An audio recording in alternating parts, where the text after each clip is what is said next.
Cíntia Tavares pronta pra falar.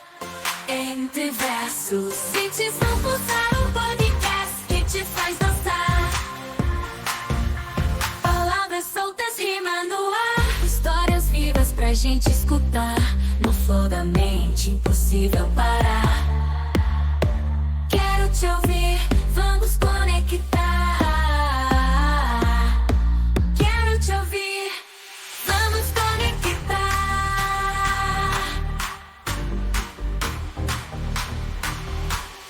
Quero te ouvir, vamos conectar. Quero te ouvir, vamos conectar.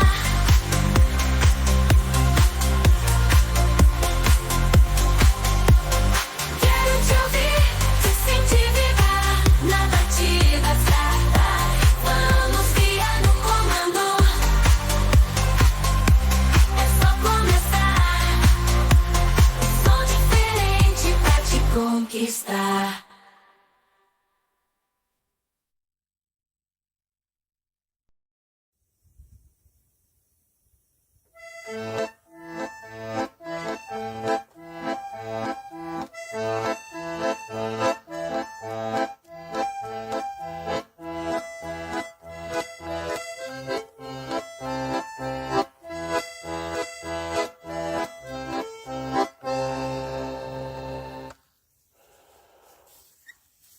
Olá, gente! Começamos o Juque Voz hoje de uma maneira diferente, já fazendo aquela entrada com música, algo inédito, pela primeira vez no Quero Te Ouvir, dentro da Juque Voz, Olivia, nossa professora de balé aqui da cidade, que além de professora de balé, mãe, música e mil e outras utilidades e talentos que essa mulher tem. Vamos lá, Lívia, se apresente pro pessoal aí, vamos contar um pouquinho sobre a sua história. Quem é Olivia? Obrigada, Cíntia. Primeiro, agradecer pelo convite. Muito legal esse projeto do Juque Voz. Um prazer estar aqui. Prazer é meu. Obrigada, Cíntia. Linda. Bom, como vocês puderam ver, eu, além de professora de balé, faço umas outras coisas aí. Sempre, né, na arte. Eu acho que desde criança falaram que eu era artista da família e eu incorporei. Eu acho que eu não me interessava muito por outras coisas, queria só saber de inventar, inventar moda. E aí é isso, assim, eu já passei por muitos lugares. Hoje em dia eu tenho um interesse muito grande nessa diluição das fronteiras nas linguagens da arte. Me interessa pesquisar a mistura de dança com teatro, de música com cena. Até porque, gente, Olivia é formada pela UFRJ em teatro, né? Pensando que é pouca coisa, não é não, amor. Tem, além de ser uma excelente professora de balé. Começar pelo balé. Então, balé. Eu acabei caindo nessa coisa de ser professora de balé, que eu tô amando, não tem tanto tempo, porque eu sempre fiz balé, né? Balé para mim sempre foi um lugar de... Assim, quando eu era criança ainda é um refúgio, assim, muitas vezes, porque sempre me senti muito bem fazendo balé. Sempre não, porque quando eu comecei ainda muito pequena, nas primeiras vezes que eu fui fazer balé, eu chorava muito, querendo fugir da aula de balé, não queria de jeito nenhum fazer. Minha irmã gostava e eu pedia para minha mãe de todo jeito para me tirar do balé no começo. Mas depois fui me encantando, né? Porque acho que a minha professora era muito brava, muito rigorosa quando eu era pequena. E aí depois já fui morar em São Paulo, aí tive acesso a uma outra professora que eu gosto muito, que é a Zélia Monteiro, que foi uma bailarina que dançou até com Klaus Viana, que tem um conceito de balé bem diferente, assim, que é mais do sentimento, da entrega, a técnica vem a reboque, assim, do prazer da dança, assim, e do interesse, da vontade de se mover, né? Então foi muito importante para mim ter passado pela Zélia, para me trazer essa visão menos engessada do balé, assim, Do clássico. de ter que ser perfeito, de ter que ser igual àquelas que conseguem fazer aquela grande EP gigante, né? Nunca foi tanto pela virtuose e mais pela experiência. Até porque varia o biotipo da pessoa, tem certas pessoas que vai ter uma restrição dependendo do movimento. Hoje em dia, eu dando aula de balé, eu busco trazer um pouco essa flexibilidade aí de valorizar os diferentes corpos, de trazer um senso de verdade, né? De cada um tem sua forma de mover e tal. E ao mesmo tempo, apesar do balé ser muito rígido às vezes, né? Porque são aqueles movimentos de ponto, isso te dá uma liberdade no fundo. Porque você já tem ali os movimentos que existem do balé, então a partir daquilo você consegue brincar muito, na verdade. Adaptar, né? Tem muito espaço. Parece rígido, mas na verdade não é, eu acho. Agora, a partir daí a gente pode ir desenvolvendo e muita coisa, porque o balé é muito matemático, então você entende muito as possibilidades, você consegue entender e ter noção, ter consciência das linhas do espaço, das linhas do corpo. Então, na dança, para qualquer outra dança que for fazer, tendo o balé como base, ajuda muito. E eu fui parar, assim, como professora de balé, porque comecei dando aula de balé em ocupação no Rio de Janeiro, quando eu morava no Rio, ainda quando eu fazia faculdade, né? Nas favelas do Rio. Eu dei aula em comunidade também, mas eu dei um curso mais longo numa ocupação que não era na favela, era no Cais do Porto, ocupação urbana, ocupação de sem teto. Eu sempre, desde novinha, fui muito militante, assim, em projetos sociais e tal, e sempre levando arte. E aí eu comecei a dar aula voluntária nessa ocupação. Foi uma experiência muito legal, porque eu sempre gostei de estar com criança. E aí a gente juntava, eram 40 crianças, que juntava as crianças da rua também, vinha uma galera. E a galera pirava no balé, assim, tinha menino, menina, tinha crianças de todas as idades na mesma turma. E era muito divertido, a gente montou espetáculos que depois, assim, isso deu um fortalecimento, assim, para Você dá uma perspectiva comunidade. de vida também para aquelas crianças. É o que eu sempre falo. Não só o esporte, mas como a arte num todo, na cultura, ela salva vidas. Sim. Você mostra uma perspectiva de vida diferente, você dá um gás, você mostra que é possível. E eu, assim, fiz balé a vida toda, mas aí na época que eu tinha que escolher fazer faculdade, né, que tinha isso, eu preferi fazer direção teatral, porque eu já tocava um pouco, eu fazia teatro, e aí esse curso de direção teatral pareceu para mim que eu ia conseguir aprofundar em várias linguagens, porque no teatro você tem a música que faz a trilha, você tem o cenário, que é artes visuais, você tem a atuação, mas você também tem o corpo ali se expressando. Então eu achei que nesse curso de direção teatral eu ia encontrar, ia conseguir me aprofundar para entender para onde que eu queria ir, né? Vai te dar um rumo. Aí no final acabei me apaixonando muito, assim, pelo trabalho de vários encenadores que eu fui conhecendo, pela história do teatro. Aí conheci Pina Bausch, que é uma coreógrafa, né, que fundou uma linguagem que existe hoje em dia que chama dança-teatro, que junta o teatro com a dança. E aí eu fui convidada para participar de um grupo de teatro na época, que era o Núcleo Invisível de Dança Corpo Mulher. E ali a gente estava pesquisando mais teatro com dança, né? Mais dança contemporânea e teatro.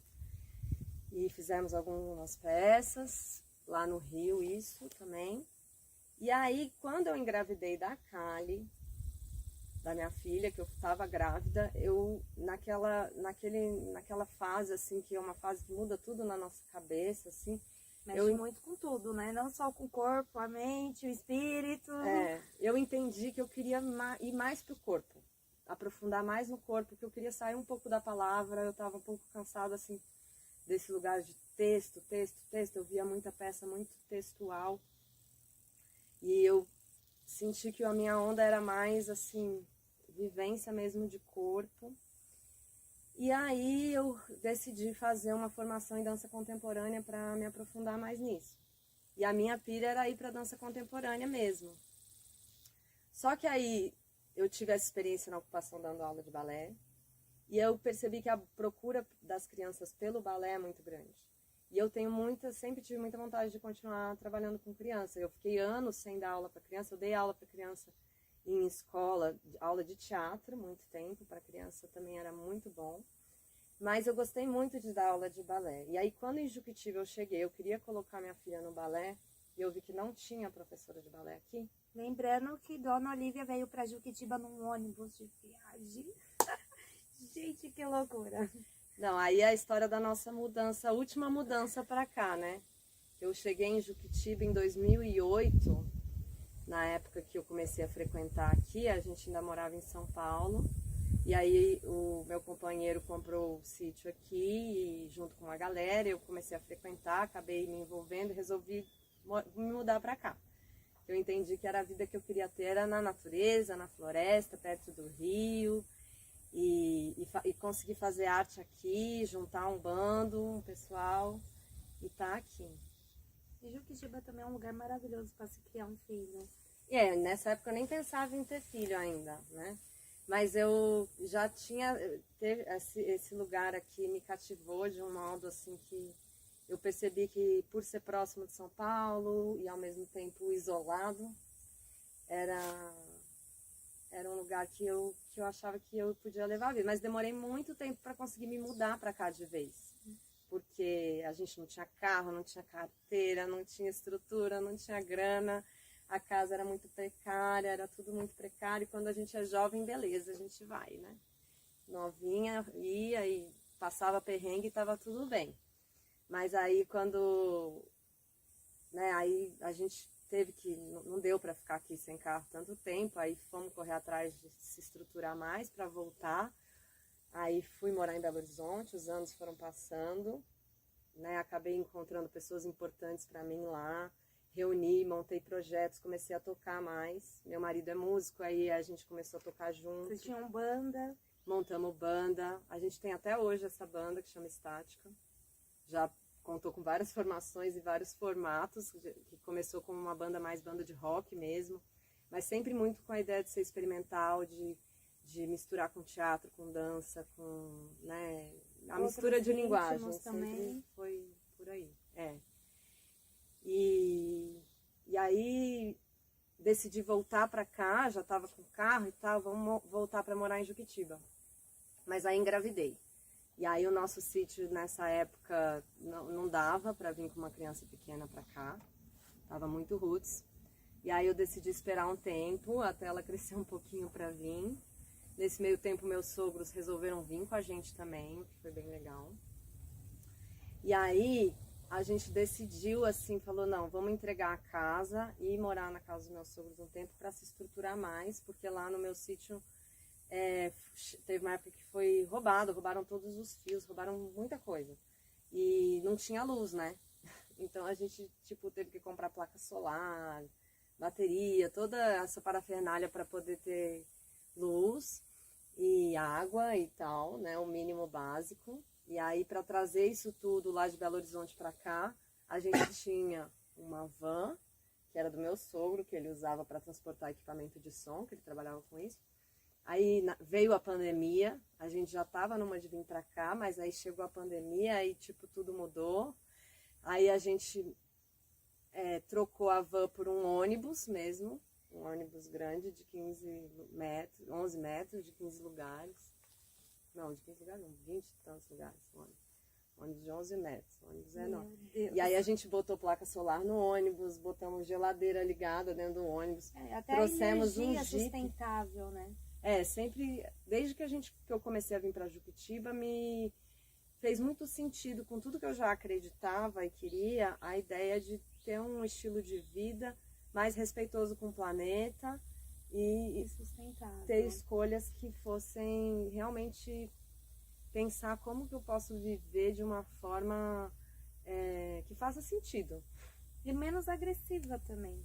de uma forma que faça sentido com o que está acontecendo, né? A gente já vem vendo as coisas que é insustentável o nosso modo de vida, né? O modo de vida da cultura tradicional de todo mundo, do que é vigente aí, é insustentável e, né, a gente está vendo para onde que vai levar. Já está chegando aí, batendo na nossa porta aí as mudanças climáticas e tal. Então, desde que eu comecei a chegar aqui, né, eu acho que como artista a gente sempre está se renovando, se reenxergando, vendo.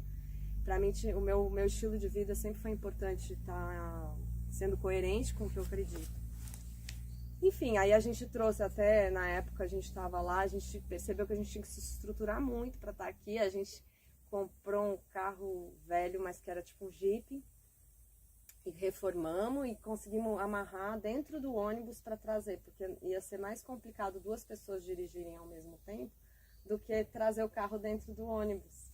Que era pandemia, a gente não sabia se ia ter lockdown, aí a gente veio assim com tudo dentro do ônibus, a família toda. Foi uma experiência bem legal. E o carro?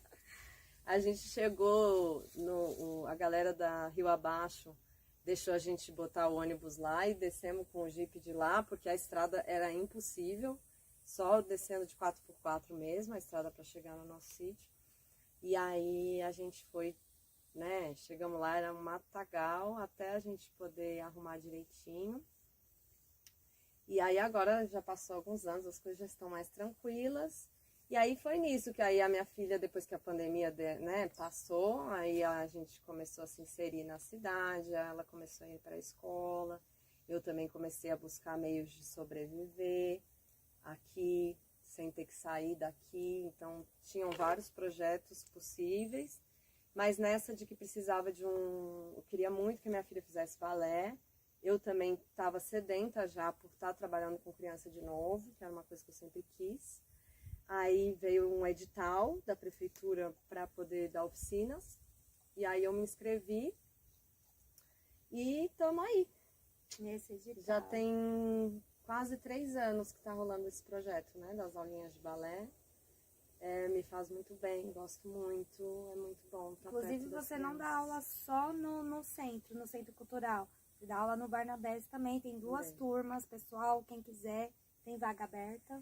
Para a turma de 5 a 8 anos tem vaga ainda. É a única turma que tem vaga, é essa turma do Barnabés de tarde, porque nessa idade eu só dou aula lá de tarde. Tá? Inclusive tem uma demanda grande para abrir outras turmas, mas a próprio meu contrato com a prefeitura não permite que eu dê mais horas do que eu já estou dando muitas horas, né? Porque eu acho que a demanda para o balé é muito grande. E eu acho isso muito legal, porque é uma forma de eu chegar nas crianças também, muitas crianças, e trazendo não só o balé, mas outras referências também, né? Que eu acho que eu gosto, assim, de conversar com elas, escutá-las, pensar os padrões, pensar a inclusão, diversidade. Muito tabu durante as suas aulas também com as meninas, muitos tabus que você vem quebrando. Muito no sutil, no aos poucos. Eu acho que todo mundo tá ali para aprender o balé, então isso é o principal. Então, só que ali nas entrelinhas, eu gosto muito de trazer assim, porque o balé é muito padronizador, né? Ele vem como uma dança aristocrática, colonizadora, europeia, e é muito comum a gente aqui desvalorizar a nossa cultura e valorizar tudo que vem de fora, né? Então, embora, assim, para mim é importante estar oferecendo balé, porque é onde que está a procura, né? Onde que as crianças estão, e eu amo balé também, não posso negar isso, que eu acho muito inteligente, é uma ciência do corpo, é uma ciência do movimento no espaço, das linhas e tal. Mas, para além disso, eu me sinto responsável por também quebrar um pouco esses estereótipos da bailarina perfeita, do corpo padrão, né? É claro que cada uma tem um corpo completamente diferente do outro, e cada uma tem um limite de alongamento, por exemplo, né? Cada uma tem uma abertura totalmente diferente. Tem umas que vão chegar já conseguindo fazer coisas que eu não faço. Tem outras que vão tentar a vida inteira e não vão conseguir chegar a fazer certas coisas. Mas é muito bonito, assim, de ver, assim, como que cada uma tem uma desenvoltura para um certo tipo de coisa, né? Tem umas que têm capacidade de pular super alto. Tem outras que têm já uma flexibilidade. tem outras que têm um gracejo, sabe? Que dançam com a alma, sabe? Às vezes tem uma que tem uma capacidade técnica incrível, tem outra que não vai tanto pela onda da técnica, mas que faz a coisa com muita paixão. E aí eu acho que é isso, assim, é estar valorizando o que cada uma tem na sua particularidade. Isso é importante para mim. Tá trazendo para elas algo que eu também senti quando eu comecei a fazer balé, que eu faço balé. Eu sou bailarina, eu faço uma coisa, eu sei fazer isso, eu participo disso, eu tenho amigas, eu faço parte de alguma coisa.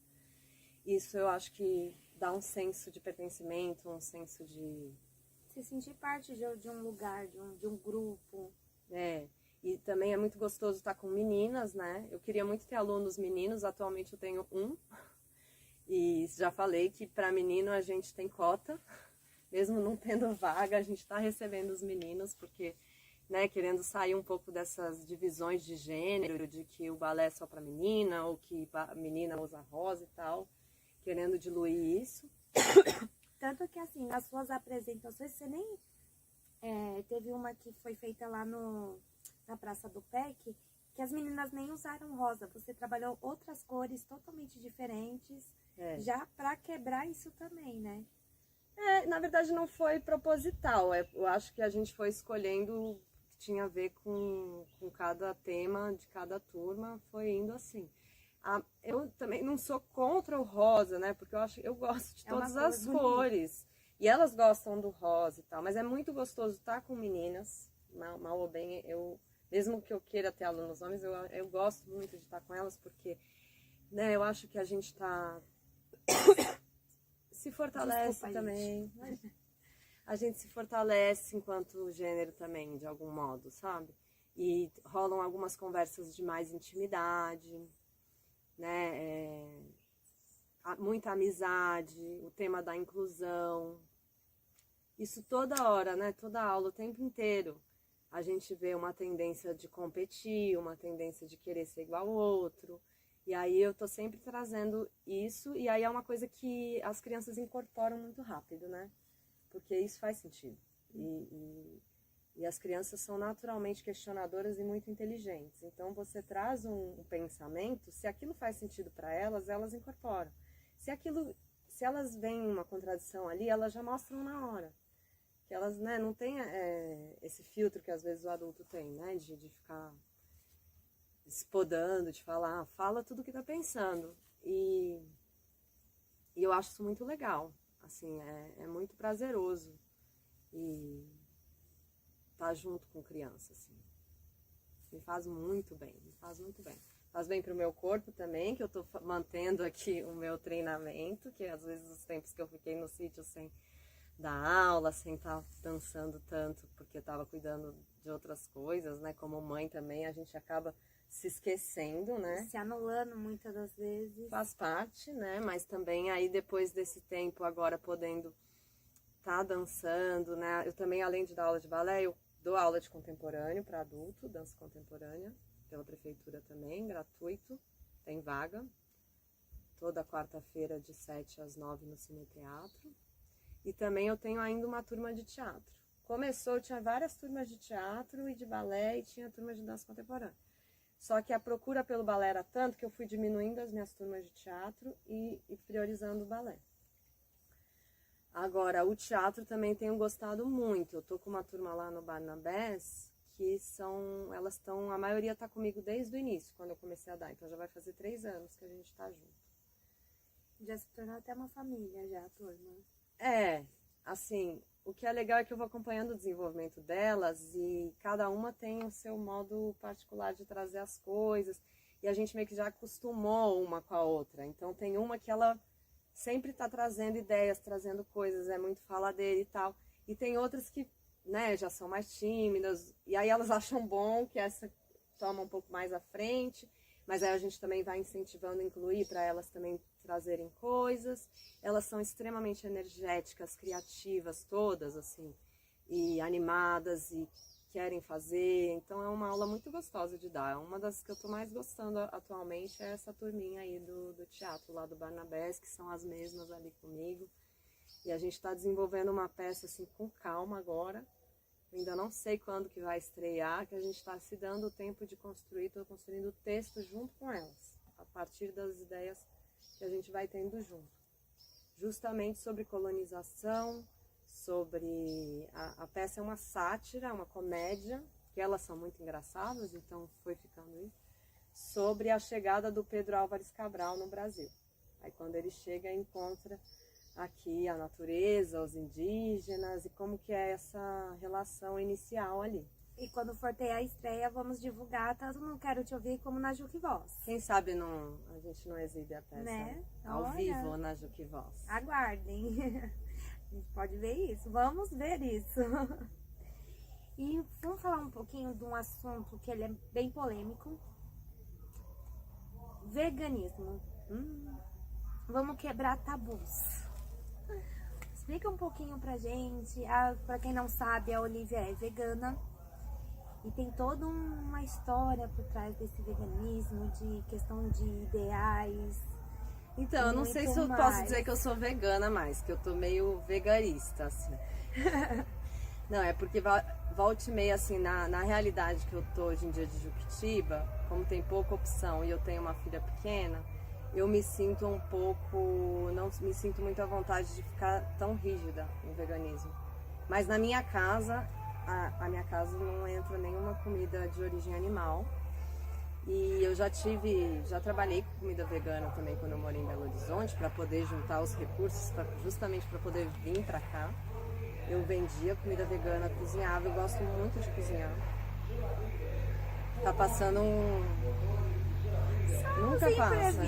Nunca passa nada aqui, de repente. Tranquilo. Mas enfim, eu gosto muito de cozinhar e assim, eu virei vegetariana com 15 anos por escolha própria, numa situação assim, de estar viajando, vendo como é que era o país, né, andando na estrada, sempre, todo lugar que você passa só tem vaca, boi separado de vaca, então me deu uns 5 minutos assim, com 15 anos, né, eu queria também ser um pouco radical, diferente, resolvi nunca mais comer carne, e nunca mais comi, e cada vez mais foi fazendo mais sentido isso, de não comer carne, não compactuar com a tortura animal, não compactuar com relação de opressão, com um ser que faz parte e que está aqui, mas que não tem voz, que não pode se defender. Né? Nas minhas crenças, nas minhas descobertas e percepções do mundo, eu entendi que a melhor militância que eu poderia fazer era mudando no meu próprio estilo de vida, na minha vida, que se eu alterasse o meu modo de ser, de fazer, de comunicar, de me relacionar e de consumir, que isso eu ia, através do exemplo, a gente alcança mais pessoas e também era uma forma de eu ser mais coerente com o que eu acredito, né? Porque se eu sou contra todo tipo de opressão, que isso é um princípio meu, assim, desde muito nova, eu não poderia estar compactuando com isso. Então, por isso que eu decidi parar de comer carne.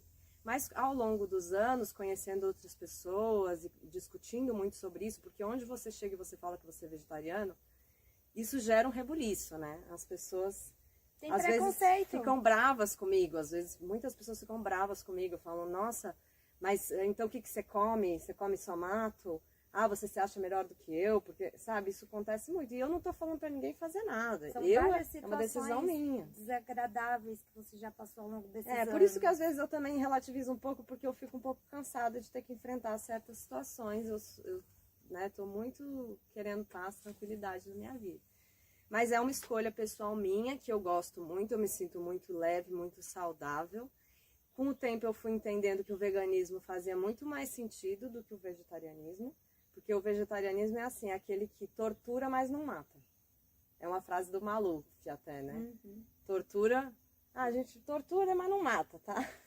Bem isso. Mas a gente brinca com essa frase para falar do veganismo, né? Que o veganismo, ele entende que você, mesmo não consumindo a carne, Só a maneira como a indústria, né, do leite, do ovo, faz esse recolhimento, essa criação animal, dos bichos todos aprisionados, né, sem contar todas as torturas que rolam, que não é sustentável. Além de não ser sustentável ambientalmente, né, para o meio ambiente, é uma crueldade com o animal. Então, eu sinto que a comida vem carregada disso. Agora, isso é uma escolha pessoal. Eu acho que tem muita coisa que a gente nasceu inserido numa cultura, num mundo, onde quase tudo está contaminado de crueldade, mesmo que seja crueldade de um ser humano com outro. Eu priorizei essa questão dos animais, porque eu acho que os animais não têm voz para se defender. Então, e é quem mais está pagando o preço dessa cultura que é muito esmagadora, assim, e né, muito de morte, assim, né, que não está muito descuidada com o entorno, com o que existe, né, uma cultura de ganância, de passar por cima do outro. Então, eu acho que começa a gente parando para pensar o que a gente está fazendo, o que a gente está consumindo. Tenho buscado já há muitos anos fazer esse olhar, e aí com isso a gente vai mudando os hábitos aos poucos. Tem dia que eu percebo que eu consigo, assim, parar de consumir os industrializados. Tem época que eu falo, não vou conseguir. Tem época que eu falo, não, eu vou ser 100% vegana porque isso vai me fazer bem, eu acho que é assim que tem que ser. Tem época que eu já me flexibilizo um pouco. Chego na casa de alguém me oferece um pedaço de bolo. Muito importante falar sobre isso. Essa questão, gente, eu já conheço a Olivia já tem um certo tempo. A Olivia é uma pessoa que... Por que eu falo de falar do veganismo? Justamente para quebrar o preconceito que existe nisso. Porque a gente se conhece já tem um certo tempo. Você nunca impôs isso para mim. Nós convivemos super bem, conversamos demais. E é mostrar isso para as pessoas, porque até pelo incidente que aconteceu recentemente, né, no aniversário da Kali o ano passado, que a Olivia fez a festinha e chamou a sala todos os coleguinhas da Kali, né, Olivia? E não veio ninguém, porque assim, só pelo fato da Kali ser vegana. Gente, a gente tem que pensar muito, porque isso causou um trauma gigantesco pra Kali. Então, eu acho que ela tá superando aí. Eu acho que ela era pequena, ela não pegou tanto, mas eu fiquei muito os primeiros dias chateada. também foi chato. Eu fui descobrir isso meio recente, né? Você também que me trouxe um pouco desse conhecimento, mas ela sofreu muita discriminação na escola no primeiro ano, né? Ainda com 6 anos de idade, tadinho, porque se alimenta diferente. Também, por isso que eu quis falar sobre essa questão, para que quem não segue esse ritmo vegano, vegetariano, não discrimine o outro, porque muitas das vezes você está causando um trauma na cabeça de uma criança. Eu acho que a discriminação, ela vem de muitos lugares, né? Isso aí foi o caso da Kali. Tem outros... Mas tem outras, tem crianças que estão sofrendo discriminação porque às vezes o menino gosta de coisas que são tidas como de menina, ou porque a menina é gordinha, ou porque fala com a língua, tem um jeito de falar diferente, ou porque tem um jeito de pensar diferente. E a gente está vendo uma Juquitiba agora que está ficando muito diversa, né? Uhum. Tem pessoas de muito lugar vindo para cá. Tem muitas pessoas de São Paulo que vieram para cá, tem pessoas que vieram de outros lugares para cá, né? Então, os hábitos que aqui eram mais tradicionais, né? Hegemônicos, assim, que era mais... Hoje em dia, eu acho que é interessante assimilar que vai ter diversidade. Eu acho que diversidade é sempre bom, porque torna a nossa cultura mais rica, né? A gente pode escolher mais. Porque se todo mundo está fazendo a mesma coisa, a gente fica sem graça de ser diferente, né? Mas no momento que a gente vê que todo mundo é diferente, a gente pode ser a gente mesmo. E hoje, gente, eu tomei, por sinal, um café da manhã vegano maravilhoso. Então, assim, a comida vegana não tem carne, mas ela é gostosa. E tem umas coisinhas muito boas. Existe muita mentira que é contada, né? sobre saúde, sobre alimentação, cada um acha uma coisa, mas tem, né, foi muito difícil na minha família mesmo, com a Kali pequena, não, você tem que dar uma carninha para ela, senão como é que ela vai, né, não vai ser forte. Você vê hoje ela é forte, sabe, ela quase não fica doente. Muito raro ela pegar alguma gripe, alguma coisa assim, porque se alimenta bem, porque alimenta de, né, e também tem uma coisa muito legal do veganismo, que é o paladar. Você vê muitas crianças que não têm facilidade de comer legumes, comer verduras, comer até arroz e feijão, porque é carne, massa e industrializado, né? Danoninho, biscoito e tal. Na verdade, o que a gente vê é que o biscoito é mais barato do que você ir lá e fazer uma comida de panela. Dar um biscoito é mais fácil. Então, assim, ser vegano é uma escolha e é uma opção que não é para todo mundo. Se você está na correria do dia a dia, você tem que sustentar, você não tem tempo de cozinhar, e a gente sabe como é que é a vida das pessoas, a gente sabe que precisa de uma dedicação, entendeu? Mas normalmente a gente está se dedicando para cada coisa que é mais fútil, tipo, eu vejo um monte de gente se dedicando para deixar a casa limpíssima e impecável, para deixar o visual lindo, maravilhoso, para a criança ter ali todo o caderninho, os materiais escolares, não sei o quê, mas não se dedica na parte da comida, acaba dando um biscoito, um negócio assim. Muitas vezes é compreensível, porque é difícil você estar ali todo dia fazendo uma comida de panela, mas assim, se você parar para pensar e tentar se dedicar, no final sai até mais barato, porque a carne é cara, né? A comida vegana você vai fazer... Cada dia mais cara. E o que eu ia falar do paladar, que eu me perdi um pouco, mas assim, o paladar da criança, quando ela não come a carne, fica mais amplo, mais aberto, entendeu? Tipo, ela vai ficar mais fácil dela provar de tudo, gostar de tudo, entendeu? Porque ela não tem aquele paladar viciado na carne, que é um gosto, assim, muito atrativo. Uma vez que uma criança pequena prova uma carne, ela só quer saber da carne, sabe? E aqui, porque tem um gosto que é viciante ali. Mas aquilo não vai fazer bem, sabe? E, assim, pelo meu estudo, minha pesquisa, e realmente não faz é uma bem. verdade que, bom, você sabe que eu fui cozinheira escolar e na escola a gente tinha uma dificuldade muito grande em incentivar que os alunos comessem mais legumes, mais salada. Você fazia ali, você tem que ter todo dia o arroz, o feijão, a proteína, os legumes e a verdura. A proteína vai embora rapidinho. Porém, a salada, Sobra os tudo. legumes sempre sobra, porque ele já tem aquela restrição, não, eu não como isso, não como aquilo. E por mais Eu gosto que você muito de deixe pensar o que prato, a salada, a fruta, o legume são comidas vivas. Você vê que aquilo ali tá vivo, acabou de ser colhido e tal. Agora você vai ver, tipo, o que é o pão, o que é a carne, o que é o... Em geral, são coisas que já estão ali há tanto tempo armazenadas, né, que já não tem mais tanto nutriente. vai perder. E também, conforme vai fazendo o processo... E a gente não pode cair na coisa de dar para a criança o que ela quer de comida. Porque ela não tem maturidade, nem tem conhecimento para saber o que vai fazer bem e o que não vai. Então ela vai querer o que é mais gostoso.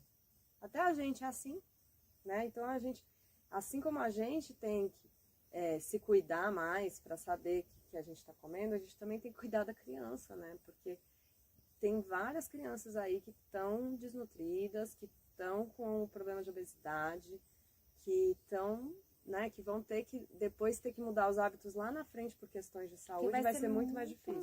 Até você se adaptar. Tudo que é na fase da infância é mais fácil, a adaptação. Exatamente.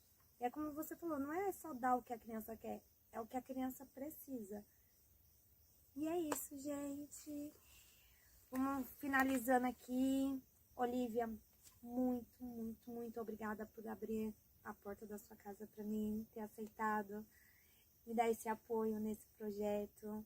Muito obrigada, que no começo, você já começou um dia, você sabe que tudo é mais difícil, mas muito obrigada pela oportunidade. É um prazer imenso estar sempre junto com você. É sempre um novo aprendizado. Você é uma pessoa que você tá sempre uma coisa nova para ensinar pra gente. É sempre agrega alguma coisa a mais. Muito obrigada mesmo. Gratidão. Imagina, eu que estou aprendendo aqui com a Cíntia, com esse projeto muito lindo. Eu tô querendo assim que vá longe. Merece muito, e muito longe com essa TV, assim, tão democrática, aberta, querendo ouvir a voz de todo mundo. Essa Agradeço é a de estar intenção, aqui. né? E mostrar diversidades também. Muito obrigada por contar a sua história, mostrar o seu estilo de vida. Como eu falei, é importante que as pessoas conheçam um estilo de vida diferente e respeite, porque você levando o conhecimento, você também, de uma certa maneira, acaba adquirindo o respeito. E a gente precisa de quebrar tabus de diversas maneiras. Muito obrigada mesmo por esse Parabéns. trabalho lindo que você faz. Gratidão, meu amor. Toda vez que qualquer coisa, tamo aí. E em breve tem mais aí a novidade, não vou contar o próximo episódio, vou deixar todo mundo na curiosidade, na expectativa, mas logo logo tem mais novidades aí. Muito obrigada, um beijão, gente, e até a próxima.